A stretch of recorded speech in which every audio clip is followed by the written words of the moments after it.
বর্তমান দুনিয়ার ভূরাজনীতিতে কতগুলো প্রশ্ন ঘুরপাক খাচ্ছে।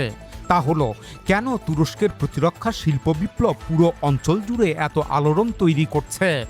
কেন আফ্রিকা থেকে মধ্যপ্রাচ্য, মধ্য এশিয়া থেকে ইউরোপ সবখানেই এখন তুরস্কের নাম নতুন করে উচ্চারিত হচ্ছে? কেন সাহা ইন্টারন্যাশনাল এক্সপো কিংবা এফএস সামরিক মহড়ায় প্রদর্শিত তুর্কি অস্ত্র প্রযুক্তি এত মানুষের মধ্যে আত্মবিশ্বাস, উত্তেজনা এবং নতুন সম্ভাবনার অনুভূতি তৈরি করছে?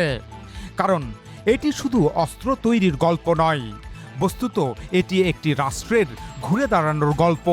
এটি নির্ভরতা থেকে স্বাধীনতার গল্প। এটি এমন এক জাতির গল্প যারা বহু দশক পর আবার নিজেদের শক্তি, আত্মবিশ্বাস ও ভবিষ্যৎকে নিজের হাতে ফিরিয়ে আনতে চাইছে। তুরস্কের আধুনিকায়নের শুরু হয়েছিল মূলত প্রতিরক্ষা শিল্পের প্রয়োজন থেকে। প্রথমে পশ্চিমা দেশগুলো থেকে সামরিক সরঞ্জাম সংগ্রহ এবং সেনাবাহিনীকে আধুনিক করার প্রক্রিয়া ধীরে ধীরে তুরস্কের রাষ্ট্রীয় প্রতিষ্ঠানগুলোকে পশ্চিমা বলয়ের সঙ্গে সামঞ্জস্যপূর্ণ করে তোলে। তবে পশ্চিমাদের সঙ্গে তুরস্কের সম্পর্ক অন্য অনেক দেশের মতো ছিল না। ওসমানীয় আধুনিকায়ন ছিল নিজস্ব বৈশিষ্ট্য সম্পন্ন একটি জটিল প্রক্রিয়া। কিন্তু প্রথম বিশ্বযুদ্ধের পর পশ্চিমারা যেভাবে পুরো বিশ্বে নিজেদের আধিপত্য প্রতিষ্ঠা করেছিল, তা যেমন তাদের শক্তি ও সমৃদ্ধিকে আরও মজবুত করেছে, তেমনি বহুজাতির দুর্ভোগের ভিত্তিও তৈরি করেছে। তুরস্কে একসময় সামরিক সরঞ্জামের আধুনিকায়ন যে পরিবর্তনের সূচনা করেছিল, আজ তা মানসিক স্বাধীনতা ও জাতীয় আত্মবিশ্বাসের প্রতীকে পরিণত হয়েছে। প্রতিরক্ষা শিল্প এখন তুরস্কে আর শুধু প্রযুক্তিগত বিষয় নয়, এটি আত্মবিশ্বাসের প্রতীক, এটি স্বাধীন সিদ্ধান্ত নেওয়ার শক্তি, এটি ইতিহাসের মঞ্চে পুনরায় শক্তিশালীভাবে ফিরে আসার ঘোষণা।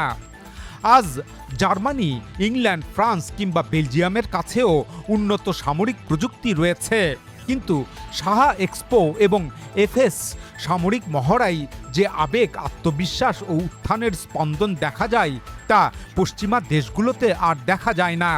আসলে সভ্যতার উত্থান ও পতন যেন নিয়তির মতো।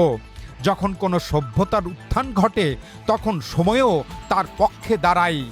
দীর্ঘ সমৃদ্ধির পর পশ্চিমা বিশ্ব এখন এমন এক পর্যায়ে পৌঁছেছে যেখানে তারা আর আগের মতো নতুন নেতৃত্ব সৃষ্টি করতে পারছে না।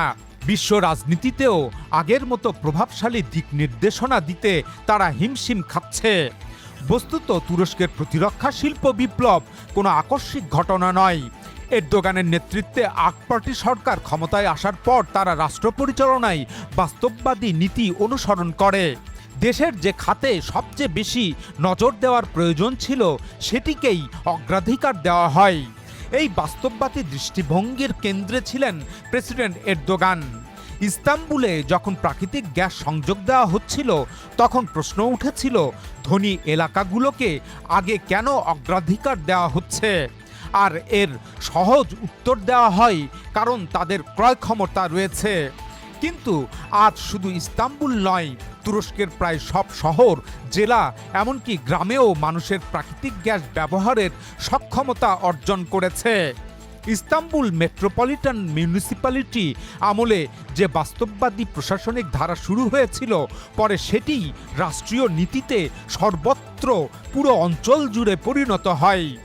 পরিবহন ব্যবস্থা, স্বাস্থ্য খাত, নগর অবকাঠামো, জ্বালানি খাত, অর্থনৈতিক ব্যবস্থাপনা, শিল্প ক্লাস্টার এবং দেশের চারদিকে গড়ে ওঠা শিল্পাঞ্চল সবকিছু মিলেই তুরস্কের এই রূপান্তরের ভিত্তি তৈরি করে। তাহলে এত কিছু করার পরও তুরস্কের প্রতিরক্ষা শিল্প গত এক দশকে কেন এবং কিভাবে এত দ্রুত উন্নত হলো? 2016 সালের 15 জুলাই তুরস্কে এরদোগানের সরকারকে উৎখাতের চেষ্টা করা হয়। সেই ব্যর্থ সামরিক অভ্যুত্থান শুধু রাজনৈতিক সংকট ছিল না, এটি ছিল রাষ্ট্রের ভেতরে লুকিয়ে থাকা শক্তিগুলোর বিরুদ্ধে এক বড় সংঘর্ষ। এরা আগে প্রচার করত যে তুরস্কের প্রতিরক্ষা প্রতিষ্ঠান আসেলসানের প্রকৌশলীরা নাকি আত্মহত্যা করেছেন। কিন্তু সময়ের সঙ্গে সঙ্গে অনেক প্রশ্ন সামনে চলে আসে, অনেক ঘটনার রহস্য উন্মোচিত হয়ে পড়ে।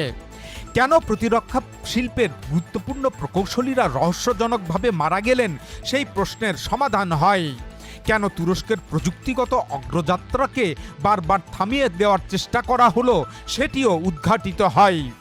আসলে এর পেছনে কাজ করেছিল ফেতুল্লাহ গুলেনের গোষ্ঠী। এই গোষ্ঠী বিদেশি স্বার্থের সঙ্গে যুক্ত থেকে তুরস্কের সবচেয়ে মেধাবী মানুষদের টার্গেট করেছিল এবং জাতির বিপুল সম্পদকে ধ্বংসের দিকে ঠেলে দিয়েছিল। বস্তুত একটি পূর্ণাঙ্গ প্রতিরক্ষা ইকোসিস্টেম রাতারাতি গড়ে ওঠে না। এর জন্য লাগে দীর্ঘ সময় পরিকল্পনা, অবকাঠামো এবং রাজনৈতিক স্থিতিশীলতা। অনেক ইউরোপীয় রাষ্ট্র দীর্ঘ সময় ধরে এই ধরনের বিনিয়োগ না করায় আজ কিছু ক্ষেত্রে তুরস্ক তাদের চেয়ে দ্রুত এগিয়ে যাচ্ছে। এখন কথা হলো, কেন তুরস্কের অস্তিত্ব এবং তার প্রতিরক্ষা শিল্প বিপ্লব পুরো বিশ্বে এত আলোড়ন তৈরি করছে? এর প্রথম কারণ হলো নেতৃত্বের প্রভাব। প্রেসিডেন্ট এরদোগান আজ বিশ্বের সবচেয়ে অভিজ্ঞ ও বাস্তববাদী নেতাদের একজন। বহু সংকট, অভ্যুত্থান প্রচেষ্টা, অর্থনৈতিক চাপ এবং আঞ্চলিক সংঘাত মোকাবেলা করেও তিনি রাষ্ট্রকে নতুন পথে এগিয়ে নেওয়ার চেষ্টা করেছেন। দ্বিতীয় কারণ হলো, তুরস্ক পশ্চিমা সহায়তার বাইরে গিয়েও নিজেদের উন্নয়নের বড় অংশ সম্পন্ন করেছে, আর এটি অনুন্নত এবং উন্নয়নশীল দেশগুলোর কাছে আশার প্রতীকে পরিণত হয়েছে। তৃতীয়ত, তুরস্ক বহু দেশের সঙ্গে শুধু মুনাফার ভিত্তিতে নয়, বরং পারস্পরিক স্বার্থের ভিত্তিতে সম্পর্ক গড়ে তুলছে। বিশেষ করে নিজেদের ঐতিহাসিক ও ভৌগোলিক বলয়ের দেশগুলোর সঙ্গে এই সম্পর্ক গভীর আস্থা তৈরি করেছে। এমনকি যুদ্ধক্ষেত্রে পরাজিত করা আর্মেনিয়ার সঙ্গেও তুরস্ক সম্পর্ক উন্নয়নের ইচ্ছা এর একটি গুরুত্বপূর্ণ উদাহরণ। এখানে স্বতঃসিদ্ধ কথা হলো, শক্তিশালী অবকাঠামোই শক্তিশালী কূটনীতির ভিত্তি তৈরি করে। নিপীড়িত মানুষের পক্ষে এবং শান্তির পরিবেশ রক্ষায় তুরস্কের অবস্থানও বিশ্বজুড়ে বড় প্রভাব ফেলেছে। গাজায় সংগঠিত গণহত্যা পৃথিবীর অসংখ্য মানুষের বিবেককে আহত করেছে। এই ইস্যুতে এরদোগানের উচ্চকণ্ঠ অবস্থান, প্রকাশ্য প্রতিবাদ এবং আন্তর্জাতিক অঙ্গনে ধারাবাহিকভাবে বিষয়টি উত্থাপন, এসব কিছুই ফিলিস্তিন প্রশ্নকে বৈশ্বিক আলোচনার কেন্দ্রে নিয়ে এসেছে। আজ স্পেন, কানাডা ও ইউরোপের বিভিন্ন দেশ, বিশেষ করে ইন্দোনেশিয়া, মালয়েশিয়া, লিবিয়া, সৌদি আরব, পাকিস্তান, মিশর, উপসাগরের রাষ্ট্রগুলো, আজারবাইজান, সোমালিয়া, তুর্কি রাষ্ট্রসংস্থার দেশগুলো, ইউক্রেন এবং ফরাসি ঔপনিবেশিক প্রভাবের বিরুদ্ধে অবস্থান নেওয়া আফ্রিকার বহু দেশ যেমন আলজেরিয়া, মরক্কো, তিউনিসিয়া ও সুদান তুরস্কের এই উত্থানকে নিজেদের আশার অংশ হিসাবে দেখছে। পশ্চিমা দেশগুলোর ব্যয়বহুল প্রতিরক্ষা পণ্য এখন তুরস্কের সঙ্গে প্রতিযোগিতায় চাপের মুখে পড়েছে। একই সঙ্গে পশ্চিমারা সাধারণত প্রযুক্তি হস্তান্তরে অনাগ্রহী হয়ে থাকে। এর বিপরীতে তুরস্ক অনেক দেশকে এই প্রক্রিয়ার অংশীদার হিসাবে দেখছে।